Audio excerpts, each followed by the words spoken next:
Oração para o renascimento. Agora estou vivendo um novo dia. Tudo que pertence ao passado, que é mau, que é indesejável, que é feio, que é sombrio, que é pessimista, já se foi. Todo o passado já desapareceu e estou renascendo agora, recebendo de Deus os pensamentos bons, desejáveis, belos, alegres e positivos. Todos esses bons pensamentos semeados em meu subconsciente estão pouco a pouco germinando, crescendo e, finalmente, no momento adequado, manifestar-se-ão em forma concreta, com certeza. No mundo da imagem verdadeira criado por Deus, não existe nada que não seja bom. E está determinado que somente o que há de bom no mundo da imagem verdadeira se manifestará neste mundo fenomênico, a não ser que nós, homens, impeçamos a sua manifestação com pensamentos negativos e errôneos. Eu renasci neste momento. Eliminei todos os pensamentos e sentimentos negativos e pessimistas que estavam obstruindo o canal por onde se manifestam todas as coisas boas do mundo da imagem verdadeira. Rompi todas as amarras que me prendiam. Na minha mente, já não existe nada que impeça a germinação e o crescimento das boas sementes que Deus colocou no meu interior. Eu renasci agora. Sou filho de Deus. Deus semeou no meu interior a possibilidade infinita que vai se manifestando cada dia mais abundantemente. Por mais que surjam aparentes dificuldades, enfrento-as com destemor e avanço decididamente. Assim procedendo, força muito maior surgirá do meu interior. Então, as dificuldades deixarão de existir e a estrada íngreme tornar-se-á plana.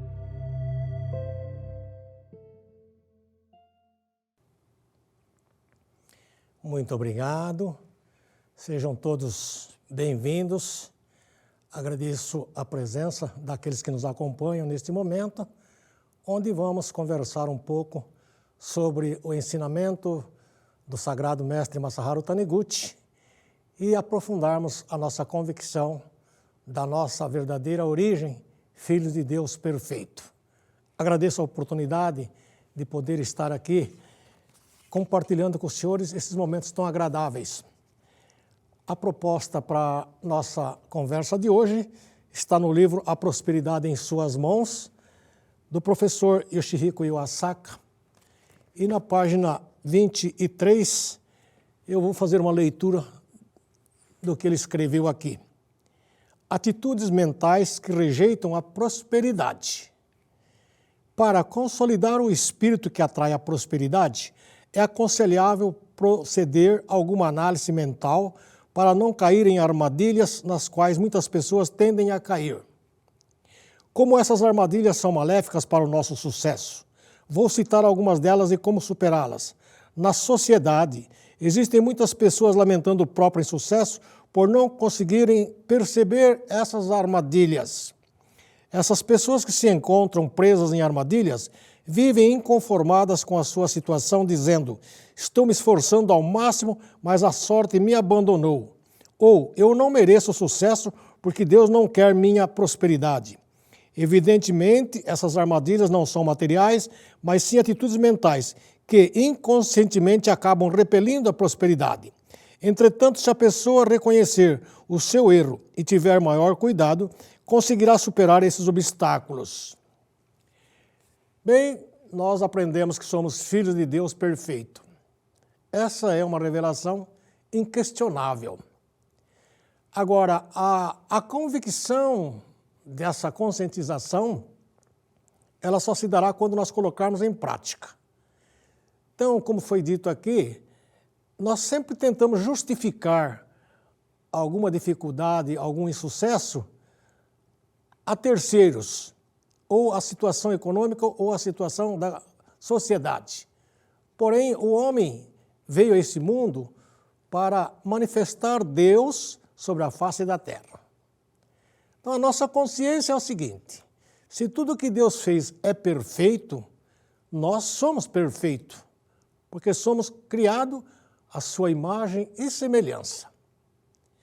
As religiões nos explicam sobre a nossa conduta para poder estar em contato com Deus.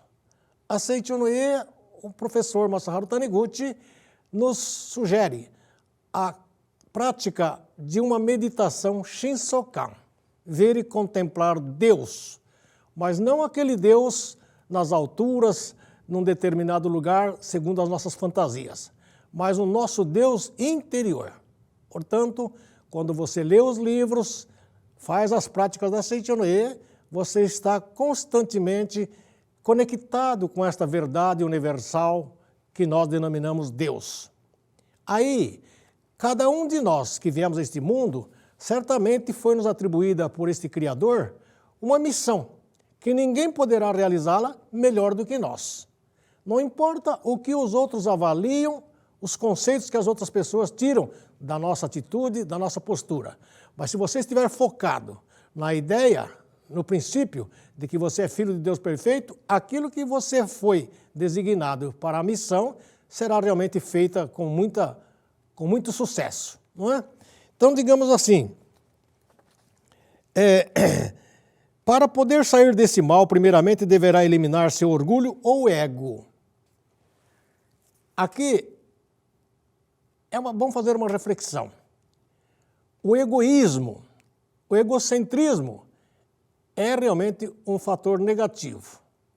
E as pessoas que não conhecem seu potencial, sua capacidade, vivem realmente trabalhando com o egoísmo, o egocentrismo, puxando a atenção de todos para si e achando que ele realmente é o centro das coisas.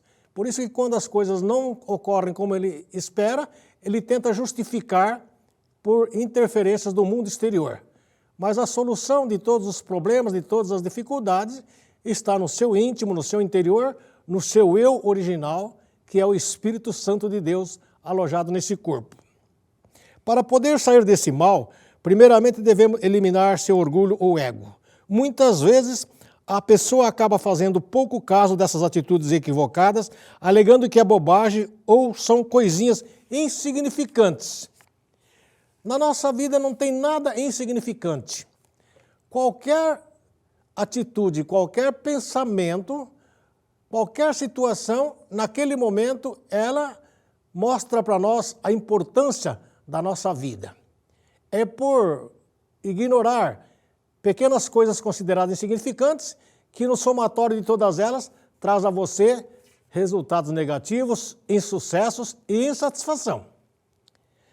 Primeira atitude mental que rejeita a prosperidade: invejar as pessoas ricas. Isso é um grande mal. Você vive sempre comparando a sua circunstância, a sua situação, com pessoas que, no seu modo de ver, são mais bem posicionadas na sociedade. Primeiramente, o nosso conceito de riqueza está toda ela fundamentada em posses materiais, em situação financeira.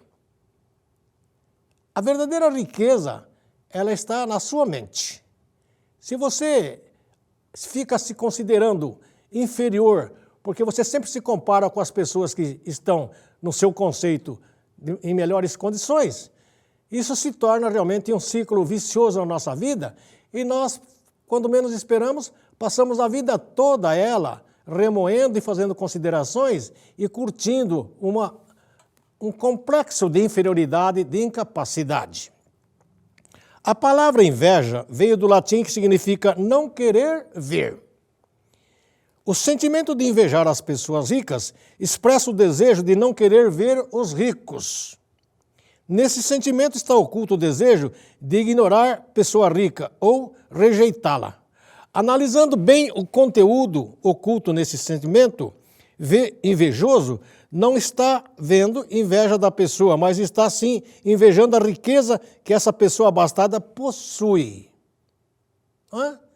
Então, quase todos nós, por uma questão de subconsciência até coletiva, sempre que vemos alguma pessoa numa situação melhor que nossa, materialmente, socialmente, tende a menosprezar a si mesmo, dizendo: eu sou incapaz, eu não tenho capacidade para isso. Está tendo inveja dos bens valiosos que o rico possui, tais como a mansão, os edifícios, as fazendas, os carros importados, etc. Está tendo inveja da vida confortável que este ricaço está desfrutando. Aparentemente está invejando a pessoa, mas na realidade não está.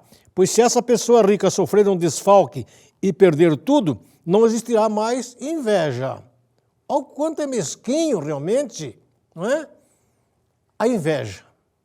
Ela é tão frágil que não se sustenta a uma mudança do plano fenomênico.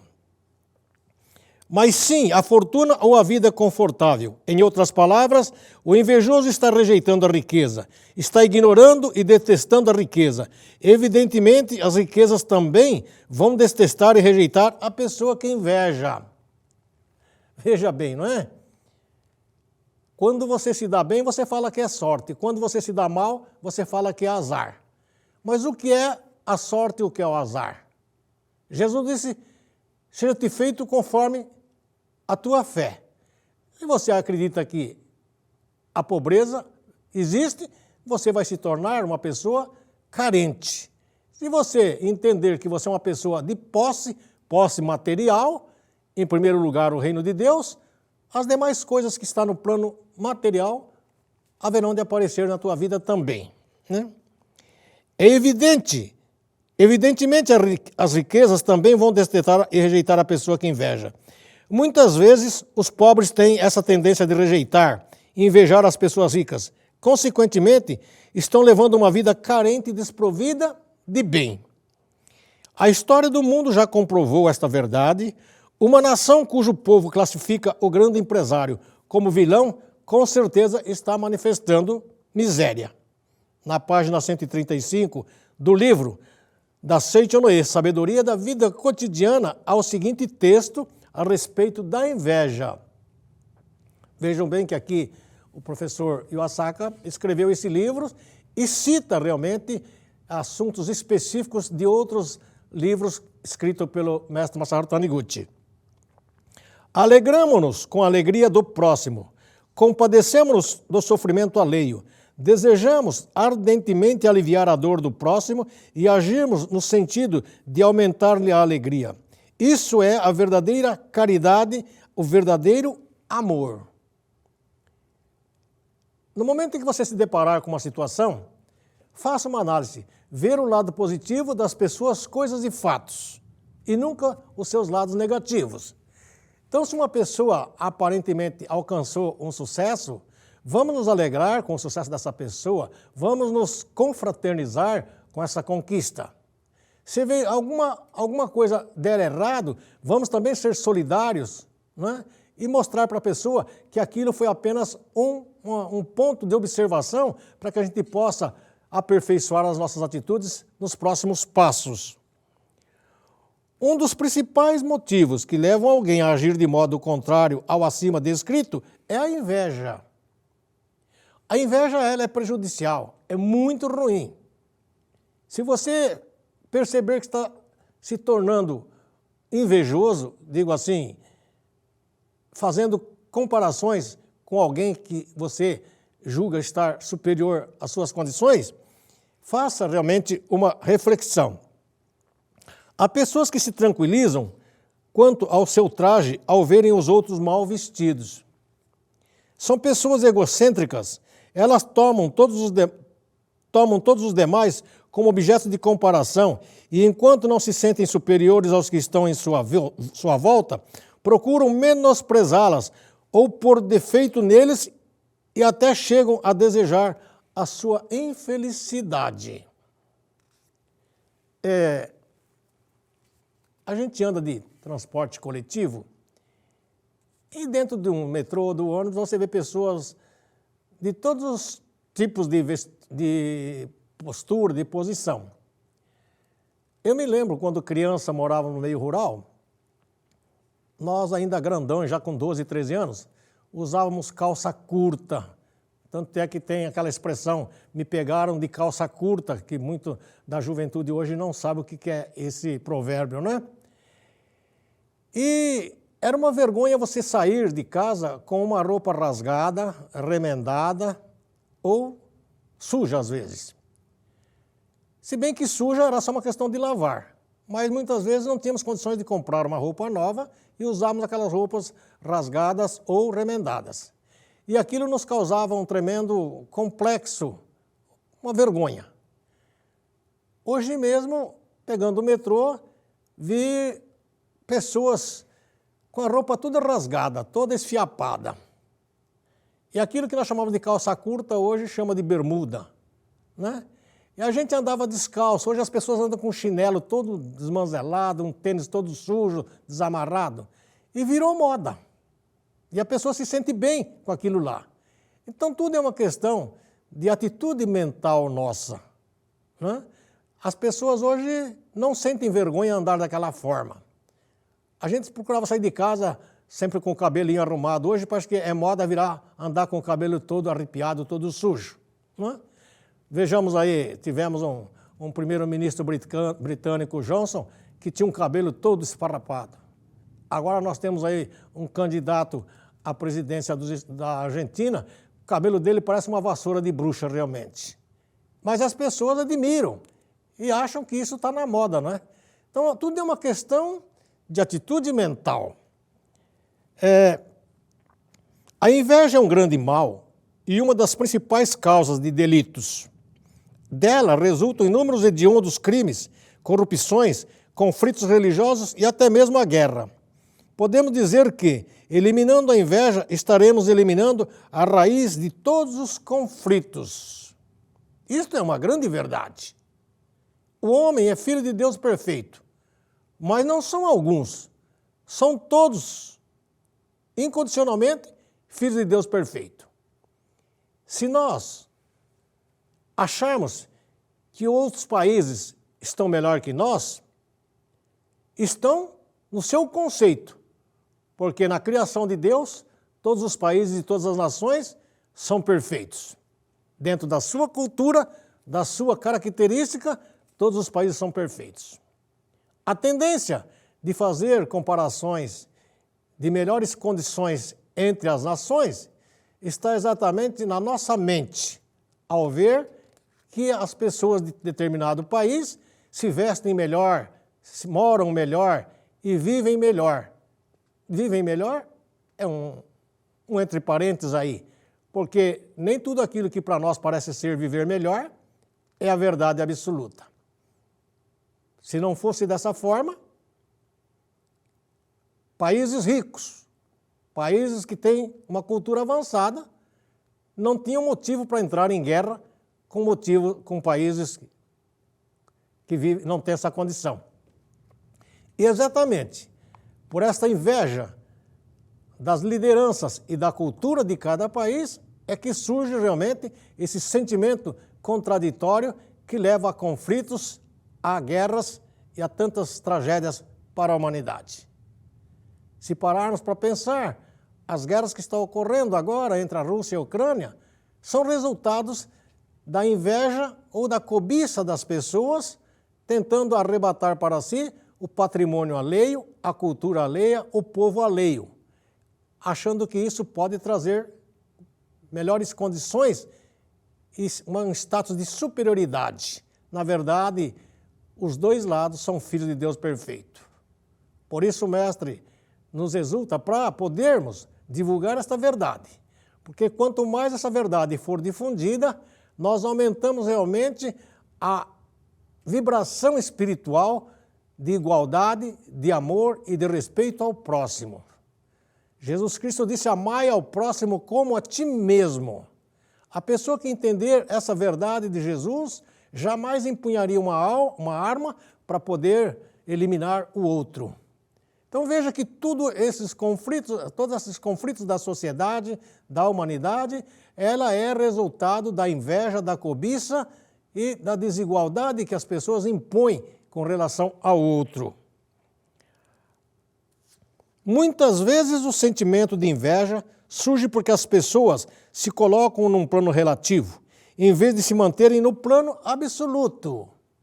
Não é? Plano relativo é quando o egoísmo se apresenta com mais intensidade. Esse é o plano relativo. Se você deixar de ser egoísta, deixar de ser egocentrista e considerar o outro também como filho de Deus perfeito, desaparecem todos esses tipos de conceitos de rejeição. Manifesta-se nelas o sentimento de ódio contra os outros quando se sentem inferiores, comparando-se com eles.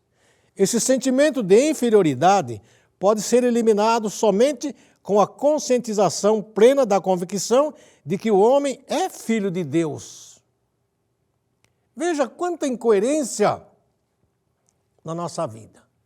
Nós acreditamos em Deus, temos um conceito de que Ele é absoluto, de que Ele é justo, de que Ele é onisciente, onipotente e onipresente. Jamais nos referimos a Deus com sentimentos contrários a essas virtudes.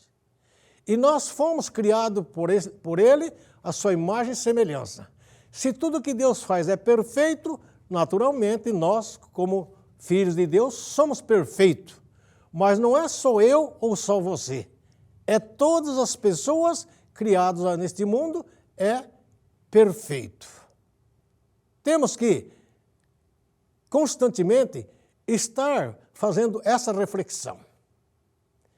Através das palavras, das posturas, das nossas atitudes em relação ao semelhante, essa verdade se faz presente de forma totalmente natural, sem pretensão nenhuma, sem um segundo objetivo, apenas reverenciando a vida que habita o interior do nosso semelhante. Quando você, na persistência, fazer isso no dia a dia, acordando de manhã, entrando em contato com esta vida universal que é Deus, através do Shinsokan, que é ver e contemplar Deus. Mas não é ver e contemplar o Deus lá nas alturas, no seu imaginário. É contemplar o seu Deus interior. Esse que está realmente vivenciando o seu corpo neste momento. Faça com ele uma conversa bem pessoal. Durante os 30 minutos. Convença-se de que você vive não pela sua própria força, que as suas obras não é você quem faz, mas sim esse Deus que está no seu interior. Quando você terminar o Shinsokan, a meditação de 30 minutos, você vai ter 23 horas e 30 minutos para viver coerente com aquilo que você combinou com o seu Deus interior. Não pode, terminando a oração, seja ela qual for, uma Ave Maria, um Pai Nosso ou qualquer outra oração sugerida pelas suas religiões, e achar que você fez um contrato com ele, agora ele vai cumprir a parte dele e você vai cumprir a sua. Não existe essa separação. As 23 horas e 30 minutos restantes tem que estar coerente com aquilo que você combinou, não com aquele Deus separado, mas com o seu Deus interior. Quando você dessa forma proceder, essa é a finalidade do Shinsokan. Quando nós falamos em estudar a Seichonoye, estudar não é só ler livros e frequentar atividades da Seichonoye, mas acima de tudo, viver essa vida. Porque se não viver, se não praticar as informações que lhe chegam, não há aprendizado, né? Então vamos mais um pouquinho. A seguir vou citar o episódio de um homem que, apesar de ser pobre, vivia feliz vendo a riqueza do outro. Olha que coisa engraçada, não é? Um homem com vestimenta modesta ia andando pela rua e parou diante de uma joalheria. Nela estavam expostas lindas joias com anéis de diamante e ouro, colares de pedras preciosas, etc. Depois de apreciá-las pela vitrine por algum tempo, o homem entrou na loja e disse ao proprietário da loja: "Muito obrigado por mostrar-me todas aquelas lindas joias." O proprietário, muito surpreso, perguntou-lhe: "Por que está me agradecendo se não lhe dei nenhuma daquelas joias?" Respondeu então o homem pobre: "Eu me satisfaço apreciando-as. os ricos também as apreciam e nesse ponto estão em igualdade com eles. Olha a colocação, né? A única diferença é que eles as adquirirem para si e depois vivem preocupados temendo um roubo, ou ao passo que eu continuo a apreciá-las livre de tais preocupações. Olha que colocação coerente, não é? Com o conceito de riqueza. Se formos capazes de nos alegrar e não invejar com o fato dos outros possuírem boas coisas, então seremos felizes, mesmo que não nos tornemos ricos. Se formos capazes de nos alegrar e não invejar com o fato dos outros possuírem boas coisas, seremos felizes e nos tornamos ricos. Felizmente, no Brasil, existem muitos carros importados e luxuosos nas ruas. Não importa de quem são esses veículos luxuosos, nós podemos apreciá-los de graça, tendo a liberdade de escolher os modelos e cores. O fato mais gratificante é que não precisamos nos preocupar com os sequestradores. Segunda atitude mental que rejeita a prosperidade, pensar sempre sou azarado ou tudo que eu faço não dá certo. Essa é uma justificativa que não se sustenta em lugar nenhum, não é? Como sou azarado? Quem é que lhe atribuiu esse adjetivo? Deus? Será que Deus ia fazer alguns com azar e outros com sorte? Quem é que tem esse poder ou essas atribuições? Você é perfeito, é tão perfeito que, para fundamentar essa perfeição, você é dotado de livre-arbítrio. O livre-arbítrio corresponde à total responsabilidade por tudo o que você faz. E todo efeito tem uma causa. Se algo não se apresenta como você desejava, foi a sua postura que estava equivocada. E o resultado vai vir de acordo com a sua postura. Se você pronunciar a palavra sou azarado, você vai colher no seu dia a dia fatores negativos que vão comprovar aquilo que você pronunciou. Jesus disse, seja-te feito conforme a tua fé. Portanto, não importa que circunstâncias, as condições que você vivencia nesse momento, ela é o raio-x indiscutível da fé que você professou até então. Se não for essa a sua conclusão, faça uma reflexão ou vai discutir com Jesus Cristo o que ele quis dizer com isso. Jesus foi enfático. Nós não questionamos o que ele disse. Essas pessoas, esses espíritos elevados que vieram ao mundo para compartilhar a verdade conosco, foi o caso de Jesus, o caso de Sakyamuni e tantos outros líderes, né? Sabiam dessa verdade e vieram para nos orientar e compartilhar essa verdade. Por isso nós não questionamos tamanha a convicção e tamanha coerência com o que eles disseram. A verdade vos libertará. Quem, em algum momento, fez um curso de liberdade, frequentou uma faculdade, uma universidade, com a matéria específica da verdade? Isso não existe em lugar nenhum. Por quê? Porque essa é uma missão dos religiosos. E a pessoa vai na igreja, frequenta religiões, apenas para cumprir uma formalidade ou uma orientação de seus pais, que também não conheceram a verdade com profundidade. Passado 2000 anos, com tanto avanço da sociedade, conquistando realmente coisas inexplicáveis e impensáveis há alguns anos atrás. Mas chega um momento em que os próprios cientistas consentem hoje que existe algo superior que eles não conseguem entender e que é a razão de tantas conquistas e de tantos mistérios desvendados. A isso nós denominamos Deus. Eles talvez falam Criador ou algo superior, mas na verdade é a lei, a mente, a vida que permeia o universo que nos permite realmente esses avanços. Então, a verdade é algo para ser discutido nas religiões. Ao frequentar uma religião, Procure prestar atenção no que diz os líderes. Procure ler livros e fazer reflexão. Só aí você vai encontrar a verdade.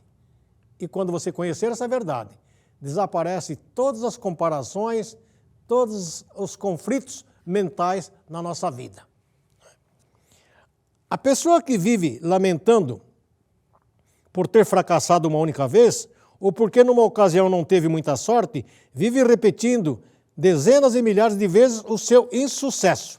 Apesar de ter fracassado uma única vez, já deve ter repetido em palavras esse acontecimento negativo mais de 1000 vezes. A gente percebe isso, né? Conversando com as pessoas aí, tem pessoas que toda vez que você encontra com ela, ela fala a mesma coisa. Conta a mesma desgraça, as mesmas tragédias, as mesmas infelicidades que ele vivenciou. Isso é realmente incomodante, incomoda muito você ficar ouvindo a pessoa repetir as mesmas tragédias, as mesmas dificuldades. Agora, nós temos pessoas que toda vez que nós encontramos com ela, ela vem com uma novidade, vem entusiasmado, vem contente, feliz, participar. Qual dessas pessoas você prefere estar presente, estar em contato? Certamente, aquele que lhe traz alegria também. E você fica feliz em conhecer pessoas com esse tipo de postura. Como consequência de ter repetido 1000 vezes em palavras ou em pensamento, acabará atraindo outros 1000 fracassos. Essa pessoa pode disputar o título mundial de campeão do azar. Na Bíblia consta que no princípio era o Verbo, e o Verbo estava com Deus, e o Verbo é Deus. Tem um momento que está escrito era Deus, não era, é Deus.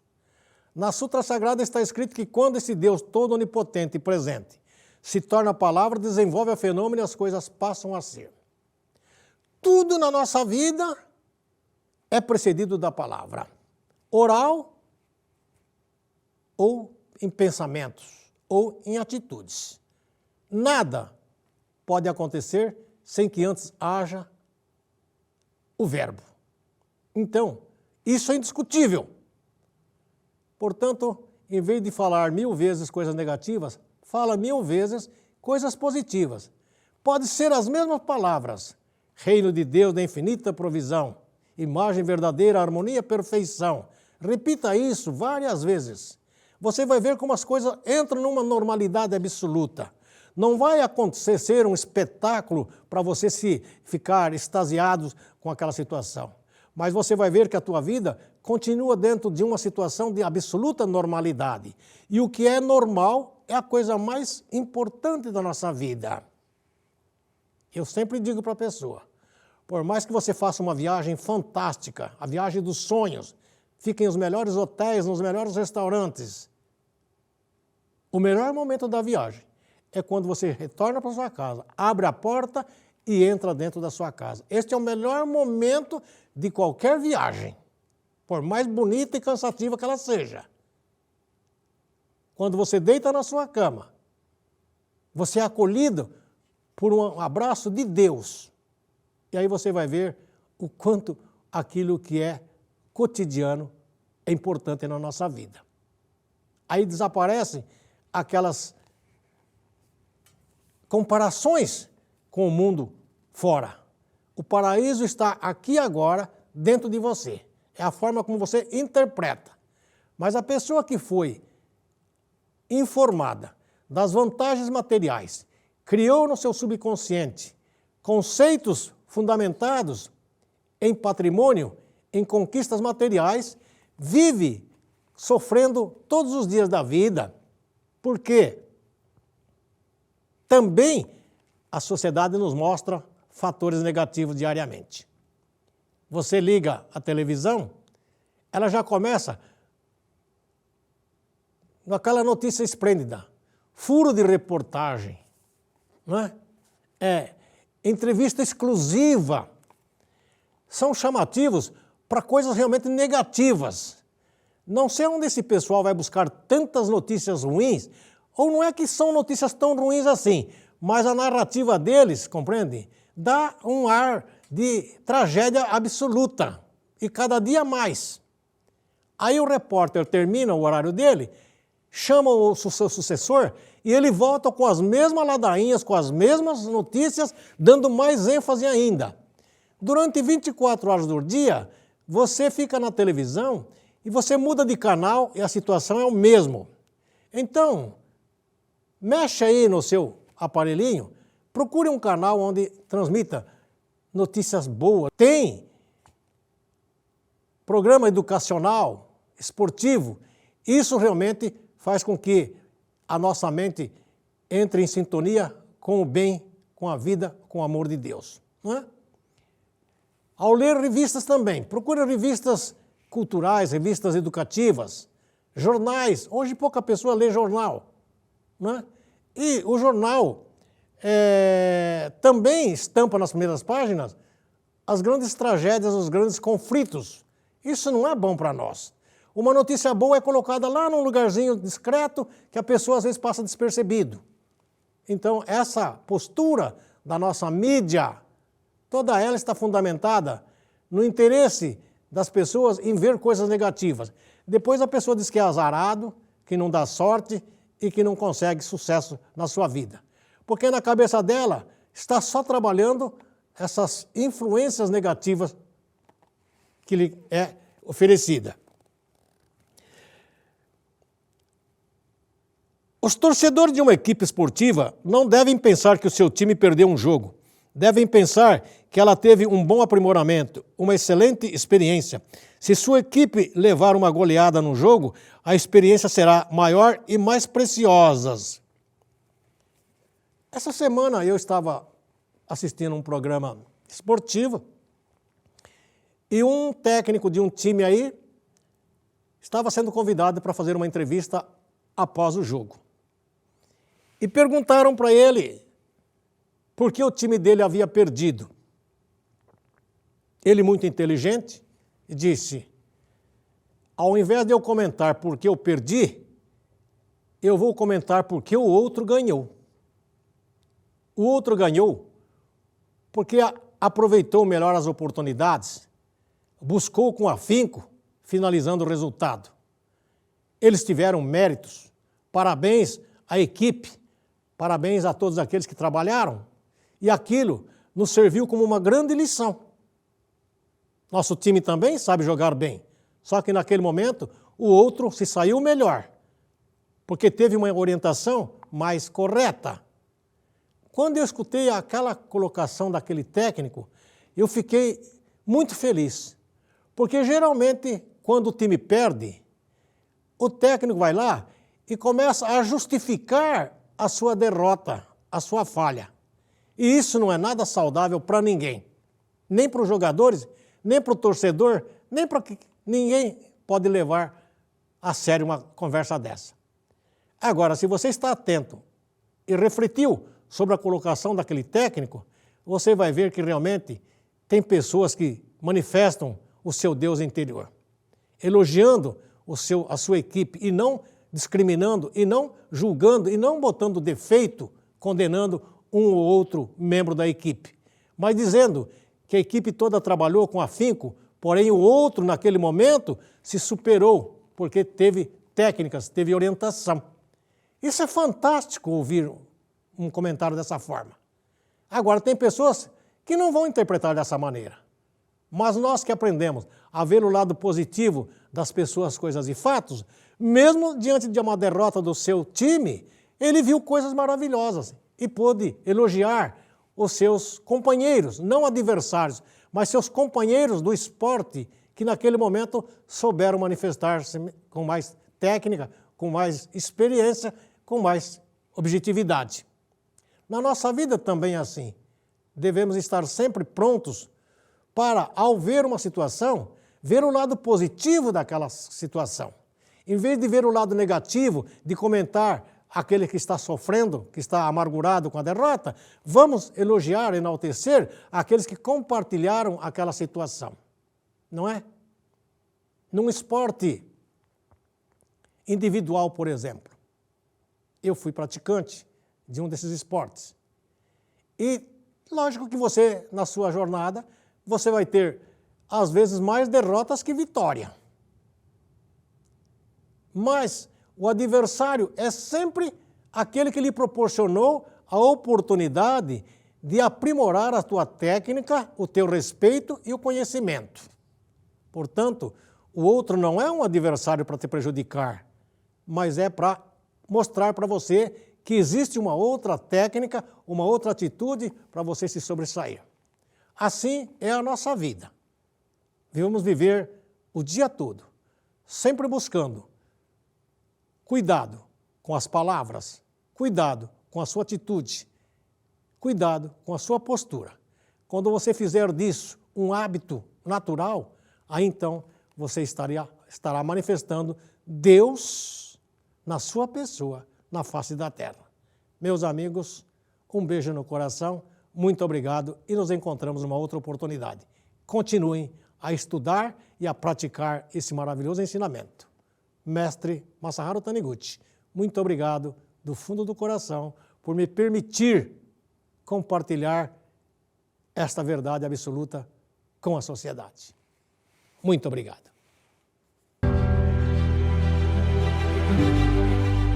Prepare-se para vivenciar um evento épico como nunca se viu.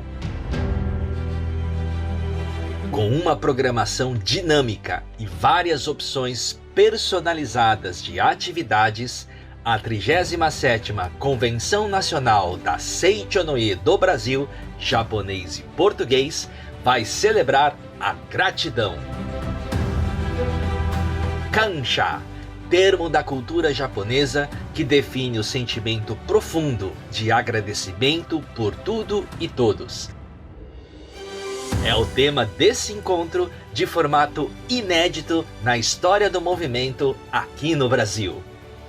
Ele será realizado na Academia Sul-Americana de Treinamento Espiritual da Seicho-no-e de Ibiúna, São Paulo, no dia 10 de setembro de 2023, das 8 às 17 horas, e no formato híbrido, ou seja, presencial e com transmissão ao vivo via internet para quem optar pelo ingresso nessa modalidade. Além das palestras com expoentes do ensinamento da Seicho-no-e, serão oferecidas oficinas, bate-papo, recreação e dinâmicas de integração nos agradáveis e acolhedores espaços da academia. Os participantes escolhem os temas e atividades de seu interesse, vivendo uma experiência personalizada do evento. O Espaço Querubim receberá crianças com uma programação muito especial. Uma praça de alimentação oferecerá opções gastronômicas diversificadas e deliciosas. Oportunize a si mesmo e aos seus familiares um momento inesquecível, rico em atrações e voltado para a gratidão em seu sentido mais abrangente. O evento será realizado justamente na estrutura da Academia de Ibiúna, onde também agradeceremos aos pioneiros que nos legaram monumentos e instalações tão magníficas, palco de incontáveis despertares e graças.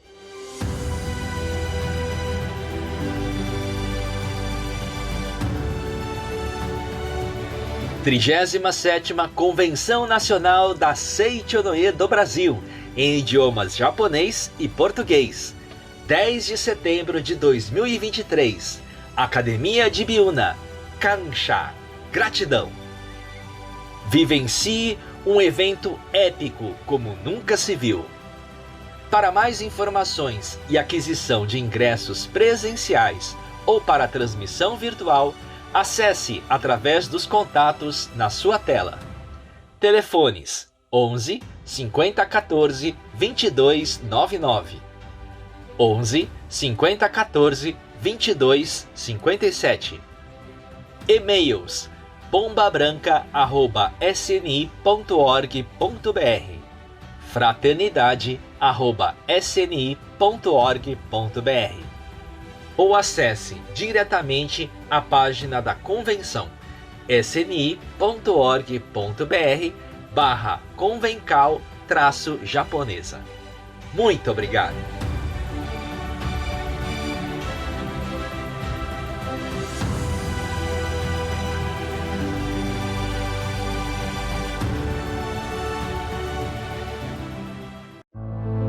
Será que eu, como educador, tenho responsabilidade no desenvolvimento das habilidades socioemocionais dos educandos? Como fazer para que estas habilidades sejam externalizadas? Como educar em meio a tantos desafios do mundo exterior e interior? É possível ver além do visível? E em meio a tudo isso, como cuidar da minha emoção, educação e espiritualidade? Sempre gostei muito da área de educação, apesar de nunca ter atuado de forma profissional. Mas em 2021 eu tive uma intuição de participar do 5º Congresso Latino-Americano de Educação da Vida. Estava de forma virtual, né, por conta da pandemia, e eu participei. Foram dias maravilhosos de evento. E eu lembro que eu terminei aquele evento com uma palavra preenchendo assim o meu coração, a minha alma, que era pedagogia. É isso que eu quero fazer. Eu nunca tinha pensado em ser professora, mas eu falei, é isso, e eu entreguei muito para Deus essa decisão, né? Foi um processo que não foi meu, eu senti que foi dos meus antepassados me auxiliando, a minha família, os meus amigos da JSI, meus amigos da vida, e Deus ali no comando, com muita meditação Shinsokan. A gente está sempre, né, muito abraçado pelas práticas, envolvido pelo ensinamento mesmo, né? Porque é isso que nos guia nas nossas decisões. E aí, quando essa palavra chegou até mim, eu já tinha até feito a minha inscrição para o Enem sem saber qual curso eu ia fazer. E aí eu tive certeza que era aquilo mesmo. Aí, em novembro de 2021, eu fiz a prova. 3 dias em que você vai conhecer práticas pedagógicas que superam os desafios atuais, ressignificando o modelo de gestão educacional. Através de palestras, mesas redondas, oficinas pedagógicas, memoriais e projetos em educação da vida, destinados aos profissionais da educação, psicólogos, pais, cuidadores e a todos que acreditam na força transformadora da educação. Este é o Congresso Latino-Americano de Educação da Vida, que em 2023 chega à sua 6ª edição e vai abordar o tema emoção, educação, espiritualidade. O congresso acontece nos dias 15, 16 e 17 de setembro, nas modalidades presencial e virtual. Transmitido ao vivo da sede central da Seichonoye do Brasil. Fique atento ao período de cada lote.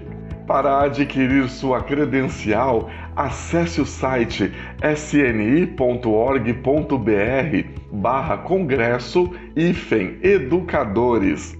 Você também pode entrar em contato pelo WhatsApp 11 5014 22 53 ou pelo e-mail congresso@sni.org.br.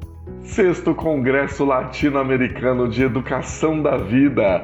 Emoção, educação, espiritualidade. O evento no qual a prática da educação da vida, que acredita na potencialidade interior, toma forma concreta. Muito obrigado!